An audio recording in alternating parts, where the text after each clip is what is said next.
नमस्कार साथियों, आइए आप सबको एक सूचना बताते हैं। जो डाटा कैप्चर फार्म है, जो सभी स्टूडेंटों के लिए है जो स्कॉलरशिप भरेंगे, उन सभी छात्र छात्राओं के लिए ये फार्म है। डाटा कैप्चर फार्म इसे बोलते हैं।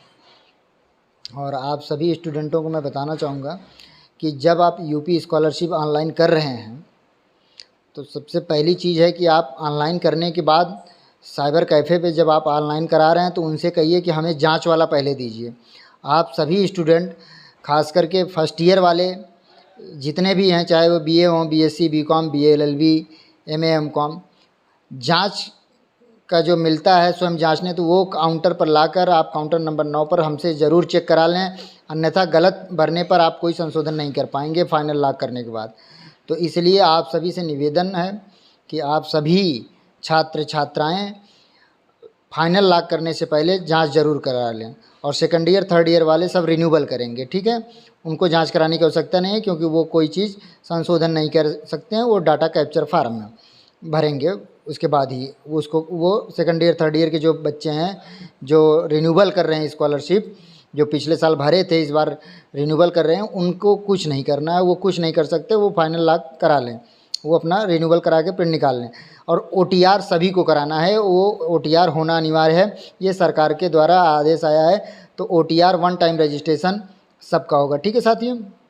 तो आइए हम, और ये जो स्कॉलरशिप डाटा कैप्चर फार्म हम आपको बता रहे हैं, ये बच्चे परेशान हैं कि सर इसमें क्या भरना है, इसमें क्या भरना है। तो हम आपको सबको बता दें कि इसमें भरना क्या है, आप जान लीजिए। ये जब आप फाइनल लॉक कराते हैं उसके बाद जब प्रिंट निकलेगी 2 प्रति निकलेगी, ठीक है। 2 प्रति निकालिएगा, फाइनल प्रिंट 2 प्रति निकालिएगा। सेकंड ईयर थर्ड ईयर के बच्चे जानते हैं जो भरे थे, फर्स्ट ईयर के बच्चे नहीं जान पा रहे हैं। तो फाइनल लॉक जब आप निकालेंगे फाइनल प्रिंट, तो 2 प्रति में निकलवाइएगा। 1 प्रति सारे डॉक्यूमेंट्स के साथ लगाकर जमा करेंगे, जो कॉलेज का फार्म है उसके साथ लगाकर, और दूसरे प्रति के साथ ये वाला फार्म, डाटा कैप्चर फार्म, जो सभी साइबर कैफ़े और टेलीग्राम ग्रुप सब जगह आपको मिल जाएगा, ठीक है। वहाँ से आप निकलवा लीजिएगा। ये डाटा कैप्चर फार्म सभी, चाहे फर्स्ट ईयर हो, second year, third year, fourth year, fifth year, सभी को भरना है और भर के अनिवार्य रूप से देना है। अब मैं भरना बता रहा हूँ कि इसको मैं भरना क्या है। देखिए, सबसे पहले लाइन है, 1 नंबर पे लिखा है कैटेगरी, टिक करना है कैटेगरी में कि आप ओबीसी हैं, एससी हैं, एसटी हैं, जनरल हैं, माइनॉरिटी। माइनॉरिटी वो होते हैं मुस्लिम, जो अल्पसंख्यक होंगे वो माइनॉरिटी पे टिक करेंगे, और जो जनरल सामान्य में जो आते हैं वो जनरल पर टिक करेंगे, और जो एससी एसटी हैं, अनुसूचित जनजाति वाले, वो एससी एसटी पे टिक करेंगे, और ओबीसी में जो आते हैं वो सभी ओबीसी में टिक करेंगे, ठीक है। तो अल्पसंख्यक जितने होंगे वो माइनॉरिटी में टिक करेंगे। वो भले ओबीसी कैटेगरी में आते हों, लेकिन वो उनके जब ऑनलाइन आवेदन करते हो तो अल्पसंख्यक में करते हैं, तो वह माइनॉरिटी पे टिक करेंगे, ठीक है। अब आ जाइए स्कॉलरशिप रजिस्ट्रेशन नंबर। तो जब आप यूपी स्कॉलरशिप की वेबसाइट पर ऑनलाइन आवेदन कर रहे हैं तो उस पर आपका रजिस्ट्रेशन नंबर जो है, जब प्रिंट निकाल रहे हैं तो उसमें रजिस्ट्रेशन नंबर आपको मिल रहा है। सबसे पहले यहाँ पर वो रजिस्ट्रेशन नंबर भरना है।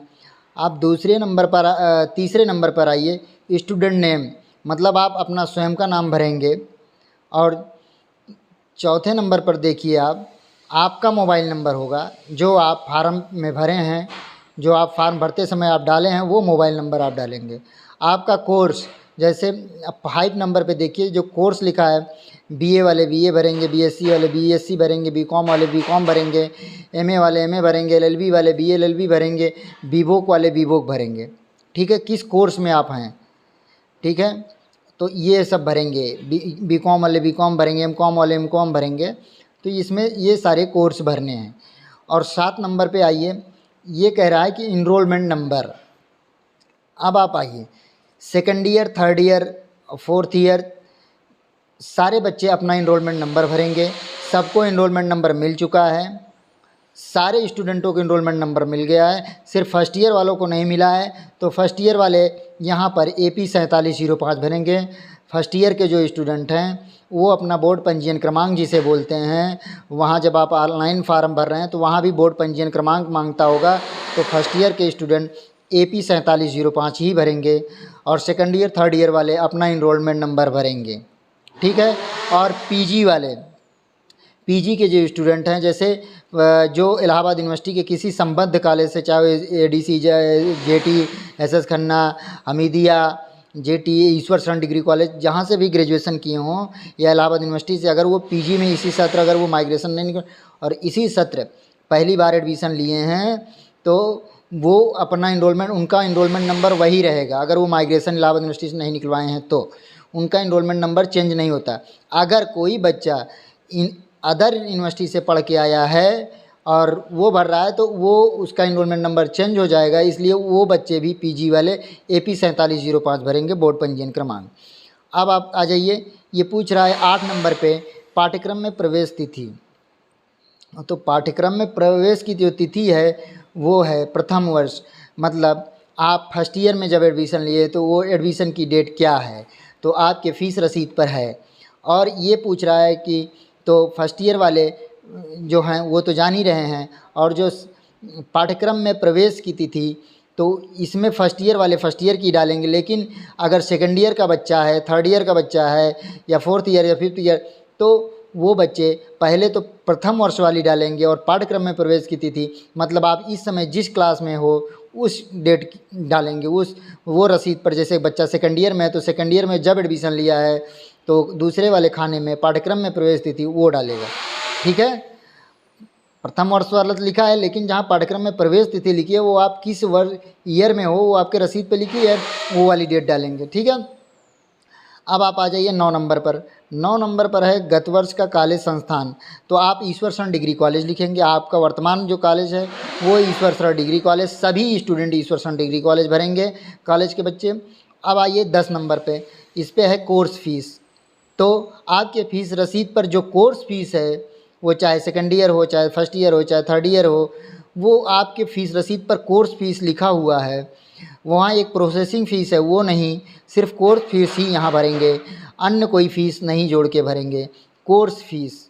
ठीक है, तो ये सारे बच्चे ध्यान दें, कोर्स फीस ही भरेंगे, आपके रसीद पर लिखा हुआ है कोर्स फीस। सेकंड ईयर वाले भी जो है अपनी कोर्स ही फीस ही भरेंगे। वो जो आपका कंप्यूटर अवेयरनेस की फ़ीस है या इंग्लिश प्रोफिशिएंसी की फ़ीस है, इन सब फीसों को आप नहीं लिखेंगे। ठीक है।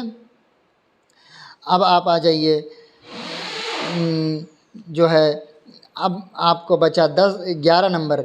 11 नंबर पे आप आइए, जिसे हाँ 11 नंबर ही बचता है, और 11 जिसे बोल रहे हैं गत वर्ष का परीक्षा परिणाम। गत वर्ष का परीक्षा परिणाम मतलब, अब आप ध्यान दें, यहाँ पर विशेष गलती करते हैं स्टूडेंट। देखिए ये लिखा है सेमेस्टर मार्क्स ऑफ ऑब्टेन, मतलब प्राप्तांक, ये है ईयरली वालों के लिए। और जो कोष्टक में बना दे रहा है सेमेस्टर प्रणाली में दोनों सेमेस्टर का CGPA अंक जोड़कर भरना। तो आप सभी स्टूडेंट देखिए, जो और उधर लिखा है टोटल मार्क्स पूर्णांक, सेमेस्टर प्रणाली परीक्षा में पूर्णांक 20 रहेगा। तो आप सभी ध्यान दें, जो ईयरली वाले हैं, जो 9 अभी 10th पास, 11 12 12 पास करके आए हैं, जो इंटर पास करके आए हैं, वो पूर्णांक भरेंगे अपना। इधर पूर्णांक की जगह पे 500 है, यूपी बोर्ड वालों का तो 500 होता है, CBSE का शायद 600 है, किसी का 500 भी है, तो वो पूर्णांक वहाँ भरेंगे। अब आप टोटल जितना नंबर पाए हैं इंटर में वो भरेंगे। लेकिन सेकंड ईयर और थर्ड ईयर के बच्चे क्या भरेंगे वो ध्यान दें। सेकंड ईयर थर्ड ईयर के बच्चे पूर्णांक 450 का भरेंगे, जो BA BSc BCom वाले हैं, और क्योंकि उनका ईयरली है। और इसमें जो वो CGPA जो अंक जोड़कर भरना है, वो आपको ईयरली वाले 450 में आप कितना पाए हैं फर्स्ट ईयर में वो भरेंगे, और थर्ड ईयर वाले जो हैं वो अपना 450 भरेंगे, लेकिन आप सेकंड ईयर में कितना नंबर पाए हैं वो भरेंगे। गत वर्ष का मतलब आप पिछली कक्षा में कितना नंबर पाए हैं। ठीक है, वो नंबर है, वो उसी का पूर्णांक है। और जो PG के बच्चे हैं, जैसे PG first second third semester में आ गए हैं, जो सेकंड ईयर जैसे हैं, तो वो अपना पूर्णांक 20 भरेंगे। और GPA जो उनका 6 पॉइंट करके कुछ मिलता है ग्रेड, जो 6 पॉइंट 8 पॉइंट जो भी है, वो दोनों सेमेस्टर फर्स्ट और सेकंड सेमेस्टर का जोड़कर ही लिखेंगे। ठीक है। अब आ जाइए 12 नंबर पर। इसमें 12 नंबर पे बता रहा है गत वर्ष की परीक्षा प्रणाली। वार्षिक परीक्षा या सेमेस्टर, तो आपका क्या है, आप वार्षिक थे या सेमेस्टर थे, तो उसी पे टिक करना है। ठीक है, आपका सेमेस्टर रहा हो तो सेमेस्टर पे टिक करिए, और वार्षिक है तो वार्षिक। तो हमें उम्मीद है कि first year second year BA BSc BCom second year और थर्ड ईयर वाले वार्षिक प्रणाली भरेंगे, और जो फर्स्ट ईयर में आए हैं वो तो अभी वो भी वार्षिक ही भरेंगे। तो अभी हमारे यहाँ सिर्फ पीजी वाले ही सेमेस्टर में टिक करेंगे, जो पीजी से थर्ड सेमेस्टर में है, जो सेकंड ईयर में है, और ला वाले सेमेस्टर प्रणाली भरेंगे। ठीक है, तो ये सब हो गया। और ला के फर्स्ट ईयर वाले ला वाले भी जो है वो वार्षिक प्रणाली में है, क्योंकि वो भी इंटर पास करके आए हैं। तो नीचे आप अपना सिग्नेचर करेंगे। तो हमें उम्मीद है कि आपको समझ में आ गया है। तो ये सारे फार्म आपको लगने हैं, अनिवार्य है। फाइनल प्रिंट 2 प्रति लगेगी।